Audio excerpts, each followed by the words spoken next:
talaga, mga sworn affidavits to, kailangan talaga verified.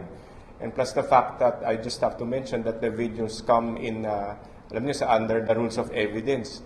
Pagka video yan, kailangan dyan untampered, di ba? Dire-diretso. Plus the fact that there's also a requirement under the rules of court, rules of evidence, that the person taking that video should verify, in fact, validate this video. So, nakita natin the fact that these were shown in tranches, baka mahirapan tayo na mai-submit to sa korte and for their to accept them as basis. If you're going evidence. to describe the videos, how are you going to describe it from the perspective of Lysa?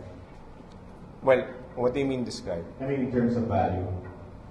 Well, as I said, we're taking with a grain of salt kasi nga hindi nga siya verified.